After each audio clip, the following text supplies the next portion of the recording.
Good evening everyone, मेरा नाम है समर्थ और मैं टीम गामा से हूँ। सो आज हम कोलिजन्स के बारे में पढ़ने वाले हैं। सो कोलिजन्स बेसिकली होता क्या है, जब दो बॉडी एक दूसरे के साथ टकराती है उसे ही हम बेसिक कोलिजन बोलते हैं। सो कोलिजन के मेनली तीन टाइप्स होते हैं। कोलिजन को तीन भागों में डिवाइड किया गया है। पहला होता है इलास्टिक कोलिजन,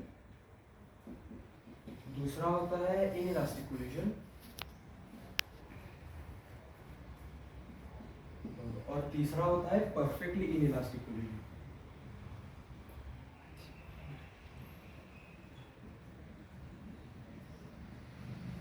सो अभी इनको एक एक करके समझते हैं। इलास्टिक कोलिजन में बेसिकली ये होता है कि लेट्स सपोज हमारे पास दो ब्लॉक्स है और एक वो दोनों एक डायरेक्शन में मूव कर रहे हैं। सो उनके पास कुछ ना कुछ काइनेटिक एनर्जी होगी। इलास्टिक कोलिजन में बेसिकली ये होता है कि काइनेटिक एनर्जी का जो है लॉस नहीं होता। मतलब अगर वो दो बॉडीज नहीं, सो यहाँ पे क्या होता है, लेट्स सपोज दो ब्लॉक्स है हमारे पास और वो दो ब्लॉक्स एक दूसरे के साथ कोलाइड किए। सो उस ब्लॉक के पास कुछ इनिशियल काइनेटिक एनर्जी होगी बिफोर द कोलिजन, और जब कोलिजन के बाद उसके पास एक फाइनल काइनेटिक एनर्जी होगी। और इलास्टिक कोलिजन में बेसिकली ये होता है कि जो काइनेटिक एनर्जी बिफोर कोलिजन थी वो काइनेटिक एनर्जी आफ्टर कोलिजन के बराबर रहती है, यानी initial and final kinetic energies are equal in elastic collision. Second type में हमारे पास इनइलास्टिक कोलिजन। इनइलास्टिक कोलिजन में होता ही है कि काइनेटिक एनर्जी का लॉस होता है लेकिन मिनिमम लॉस होता है। मतलब अगर हमने यहाँ से कुछ एक बॉल नीचे ड्रॉप किया, सो हम ड्रॉप करने के बाद वो एक सर्टन हाइट तक रिबाउंड करेगा। वो अपनी मतलब अगर हमने इसको यहाँ से ड्रॉप किया तो यहाँ तक रिबाउंड करेगा, वो परफेक्टली यहाँ तक नहीं आएगा। सो यहाँ तक रिबाउंड किया मतलब उसमें कुछ ना कुछ काइनेटिक एनर्जी का लॉस हुआ है, थोड़ा बहुत लॉस हुआ है। सो ये बेसिकली होता है इनइलास्टिक कोलिजन। अगर हम परफेक्टली इनइलास्टिक कोलिजन की बात करें तो इसमें काइनेटिक एनर्जी का जो लॉस है वो मैक्सिमम होता है। मतलब लेट्स सपोज हमने इस मार्कर को नीचे फेंका तो ये रिबाउंड नहीं करेगा, ये जमीन से स्टिक हो जाएगा और इसमें जो काइनेटिक एनर्जी का लॉस होगा वो मैक्सिमम होगा। सो ये हमारे बेसिकली तीन टाइप के कोलिजन्स होते हैं। अब हम इन तीनों को इंडिविजुअली करते हैं। सो अभी हम बात करेंगे इलास्टिक कोलिजन के बारे में। बेसिक इन्फॉर्मेशन, तीनों टाइप्स के जो हमने कोलिजन देखे उसमें जो है सिस्टम का मोमेंटम जो है यानी P initial is equal to P final रहेगा, यानी सिस्टम का मोमेंटम जो है वो हमेशा कंजर्व रहेगा तीनों ही केसेस में। सो अभी हम इससे एक इक्वेशन लिखते हैं। लेट्स सपोज हमने दो ब्लॉक्स लिए, ये M1 और M2, ये इस तरफ बढ़ रहा है कुछ इनिशियल वेलोसिटी U1 से, ये U2 से, एंड सिमिलर कोलिजन के बाद अगर हम इसकी कुछ फाइनल स्पीड वेलोसिटी होगी और स्पीड इसकी। तो अगर हम मोमेंटम कंजर्वेशन लगे, that is initial momentum will be equal to final momentum. ये equation will be m1 u1 plus m2 u2 will be equal to m1 v1 plus m2 v2।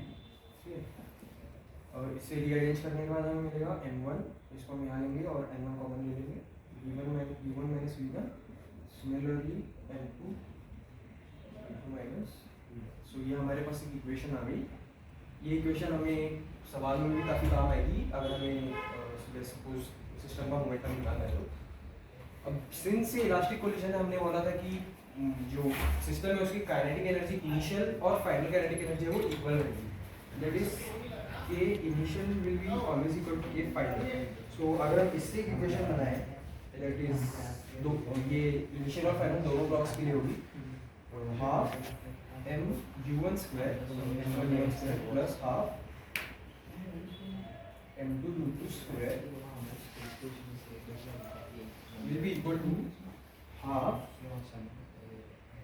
m1 v1 square plus half m2 v2 square। ये हमारे पास अभी kinetic energy, इसमें से half half जो है cancel हो जाएगा।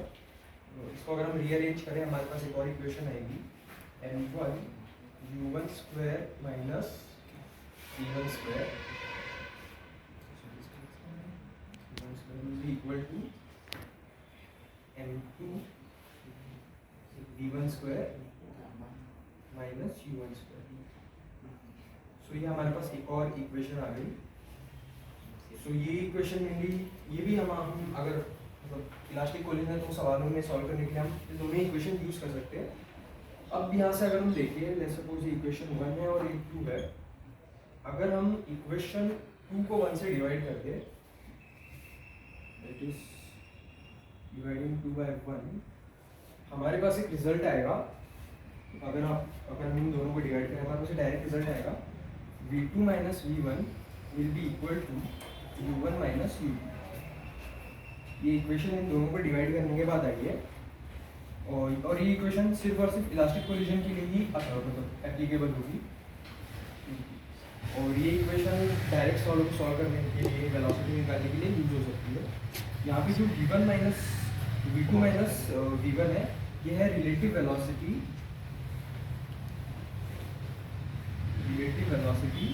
After the collision.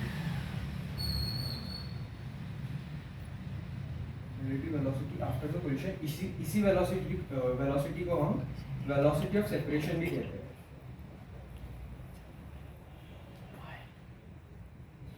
और सिमिलरली ये हमारे पास जो u1 माइनस v2, ये है हमारी velocity of approach.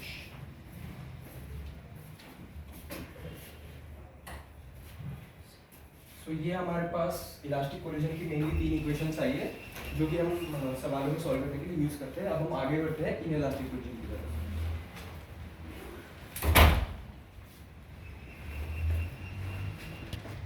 So elastic से पहले हम परफेक्टली इलास्टिक की बात कर लेते हैं। लेट्स सपोज हमारे पास 2 ब्लॉक्स हैं। एक ब्लॉक है m1 एंड दूसरा ब्लॉक है m2। इसकी कुछ वेलोसिटी है u1 और इसकी कुछ वेलोसिटी है। जैसे कि हमने परफेक्टली इलास्टिक की डेफिनेशन में बोला था कि इस टाइप के कोलिजन में जो काइनेटिक एनर्जी का लॉस है वो मैक्सिमम होता है, जैसे हमने स्मार्टर के एग्जाम से मुझे समझा था। सो इसी को अगर हम ब्लॉक के साथ कंपेयर करें, ये है बिफोर कोलिजन एंड ये है आफ्टर कोलिजन।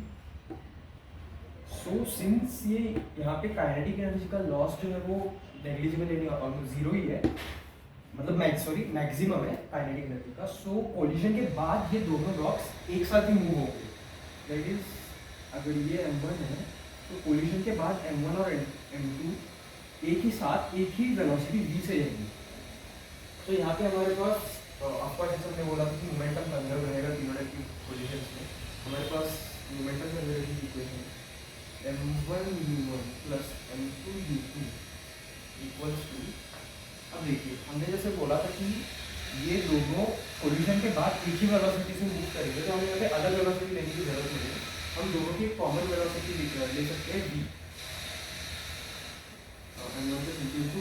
तो यहाँ से अगर हम सॉल्व करें, हमें वेलोसिटी की जो वैल्यू मिल जाएगी that is m1 u1 plus m2 u2 divided by m1 plus. So अगर हमें वेलोसिटी निकालनी है परफेक्टली इलास्टिक कोलिजन में, तो हम ये इक्वेशन यूज कर सकते हैं। और अगर हम यहाँ पे देखें तो इस वेलोसिटी को हम इसके इन दोनों ब्लॉक्स के सेंटर ऑफ मास से भी रिप्लेस कर सकते हैं। तो इस वेलोसिटी को हम velocity of centre of mass भी कह सकते हैं। तो ये हमारे पास VCM आ चुकी है m1 u1 plus m2 u2 upon m1 plus m2। तो सिंस ये इनइलास्टिक कोलिजन है, इसमें काइनेटिक एनर्जी का लॉस भी होगा, और सवालों में हमें कभी-कभी पूछ भी लेते हैं कि कितना लॉस हो। सो उस काइनेटिक एनर्जी के लॉस के लिए हम एक और इक्वेशन निकालेंगे सेम काइनेटिक एनर्जी के उससे। सो वो इक्वेशन होगी। सो अभी हमने वेलोसिटी तो निकाल ली थी, अब हम परफेक्टली इनइलास्टिक कोलिजन में काइनेटिक एनर्जी का लॉस कितना होगा वो निकालेंगे। तो अगर हमें काइनेटिक एनर्जी का लॉस निकालना है तो वो बेसिकली होगा initial kinetic energy minus final kinetic energy. Initial kinetic energy होगी half m1 u1 square plus half m2 u2 square minus final kinetic energy half. हमने जैसे ब्लॉक वाले एग्जांपल में देखा था कि फाइनल काइनेटिक एनर्जी की जो वेलोसिटी है वो सेम होगी, यानी बेसिकली हम यहाँ पे डायरेक्टली लिख सकते हैं half m1 plus m2 into एक कॉमन वेलोसिटी का स्क्वायर। और यही वेलोसिटी या फिर सेंटर ऑफ मास की वेलोसिटी हमने निकाली थी, वो हमारे पास आई थी m1 plus m1 u1 plus m2 u2 upon m1 plus m2। सो इस इक्वेशन को सॉल्व करने के बाद हमारे पास, इसको अगर हम सिंप्लीफाई करेंगे, हमारे पास आएगा हाफ m1 m2 अंदर u1 square plus m2 square minus 2u1 u2 whole divided by m1 plus m2। तो इसको सॉल्व करने का हमारे पास ये आएगा। फर्दर इसको अगर हम सिंप्लीफाई करें तो half m1 m2 upon m1 plus m2 into u1 minus u2 का होल स्क्वायर। ये हमारे पास फाइनल जो है काइनेटिक एनर्जी की लॉस की इक्वेशन आ गई। सो अगर हमारे पास परफेक्टली इनइलास्टिक कोलिजन है उसमें वेलोसिटी हमारे पास होगी ये वाली, और अगर हमें उसको काइनेटिक एनर्जी का लॉस निकालना है तो हमारे पास उसके लिए ये इक्वेशन होगी। सो ये दोनों इक्वेशन हमें सवाल करने में काफ़ी ज़्यादा हेल्प करेगी। सो अभी हम आगे बढ़ते हैं हमारी फाइनल टाइप के कोलिजन के पास जो कि है इनइलास्टिक कोलिजन। सो अभी हम अपने तीसरे और फाइनल टाइप के कोलिजन की तरफ बढ़ रहे हैं जो कि है इनइलास्टिक कोलिजन। इनइलास्टिक कोलिजन में बेसिकली काइनेटिक एनर्जी का लॉस होता ही है, लेकिन वो मिनिमम होता है, जैसे कि हमने वो बॉल वाले एग्जाम्पल में समझा था। तो इसके लिए भी हमारे पास पहली इक्वेशन तो आएगी मोमेंटम कंजर्वेशन से, that is p initial will be equal to p final. तो यहाँ से आएगा m1 u1 plus m2 u2 is equal to m1 v1 plus m2 ये इक्वेशन तीनों टाइप के कोलिजन के लिए वैलिड होगी। अब इनइलास्टिक कोलिजन में हमारे पास एक डायरेक्ट रिजल्ट आता है, that is relative velocity after collision, that is v2 minus v1, and relative velocity before collision v1 minus v2 is always constant। और ये जो है सिर्फ जो हमारे पास जो पार्टिकल्स है उनके मटेरियल पे डिपेंड करेगी। अब सिंस ये कांस्टेंट है, ये कांस्टेंट जो है वो हमारे पास आएगा, वो आएगा E। अब ये E क्या है? E है कोएफिशिएंट ऑफ रेस्टिट्यूशन। ये डायरेक्ट रिजल्ट से हमें एक इक्वेशन मिलेगी, that is v2 minus v1 is e times u1 minus u2।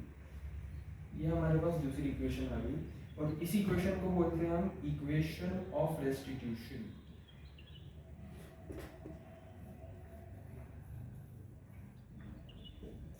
सो ये रिजल्ट हमें बेसिकली याद रखना है, that is relative velocity after collision and relative velocity before collision का जो ये है वो कांस्टेंट रहेगा ऑलवेज। तो ये हमें पॉइंट ध्यान में रखना है। अब सिंस से इनइलास्टिक कोलिजन है, इसमें भी काइनेटिक एनर्जी का लॉस होगा, और उस काइनेटिक एनर्जी के लॉस के लिए हमारे पास एक डायरेक्ट रिजल्ट है, और उसके बाद हम ई के कुछ सिग्निफिकेंस देखेंगे कोलिजन्स में जो कि हमें सवाल सॉल्व करने में हेल्प करेंगे। सो अभी हम बात करते हैं यहाँ पे कि ई लॉस इन इनइलास्टिक कोलिजन। यहाँ पर हमारे पास एक डायरेक्ट इक्वेशन है, that is half m1 plus half m1 m2 upon m1 plus m2 times u1 minus u2 का होल स्क्वायर। ये वही है जो हमने परफेक्टली इनइलास्टिक कोलिजन में देखा था। इसके साथ एक और चीज ऐड हो जाती है, that is 1 minus e, that is 1 minus e, so 1 minus e का स्क्वायर। ये जो है इक्वेशन ये बेसिकली है इनइलास्टिक कोलिजन में काइनेटिक एनर्जी लॉस के लिए। सो अभी हमने सब देख लिया। अब एक और चीज यहाँ पे हमारे पास देखने लायक बचती है, दैट इज ई का सिग्निफिकेंस। मतलब ई यानी जो हमारा कोएफिशिएंट ऑफ रेस्टिट्यूशन है वो हमें एक बेहतरीन रिजल्ट देता है। इसके बेसिकली तीन केसेस है, दैट इज एक चीज जो ई है हमारा वो एक यूनिटलेस क्वांटिटी होती है, और ई हमेशा 0 से 1 के बीच में लाई करती है हमेशा, ठीक है। तो अगर हम e को 0 ले ले, तो जहाँ पे भी हमारा e 0 होगा वो हमारा परफेक्टली इनइलास्टिक कोलिजन होगा।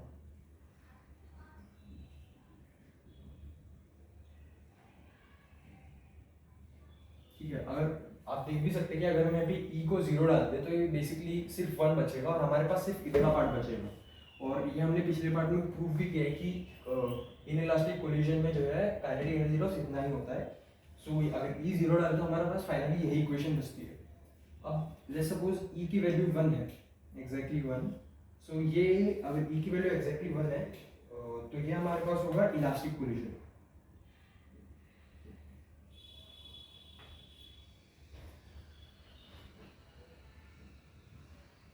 हम देख भी सकते हैं कि अगर हम यहाँ पे e की वैल्यू 1 डाल दें, ये पूरा टर्म 0 हो जाएगा, और मतलब काइनेटिक एनर्जी लॉस ही 0 हो जाएगा। और हमें पता है कि इलास्टिक कोलिजन में काइनेटिक एनर्जी का लॉस बिल्कुल भी नहीं होता। इनिशियल और फाइनल काइनेटिक एनर्जी सिस्टम की वो सेम ही रहती है। सो ये चीज़ भी यहाँ से प्रूव हो गई है। अब एक और लास्ट के सवाल पर करते कि अगर ई हमारा 0 और 1 के बीच में है, सो ऑफकोर्स अगर 0 और 1 के बीच है तो हमारे पास इनइलास्टिक पोजीशन होगा, जैसे हम इस इक्वेशन में देख ही सकते हैं, इनइलास्टिक पोजीशन। सो ये थे ई यानी कोएफिशिएंट ऑफ रेस्टिट्यूशन के 3 बेसिक केसेस। इन्हीं तीनों के केसेस के बेसिस पे ये जो इक्वेशन है हमारी बनी है, इन तीनों के अकॉर्डिंग आप ई की वैल्यू पुट करते जाइए और आपको जिस भी टाइप का कोलिजन चाहिए उसके लिए आपको वैल्यू मिलती जाएगी। So this is all about collisions. हमने टॉपिक पूरा कंप्लीट कर दिया है। Thank you.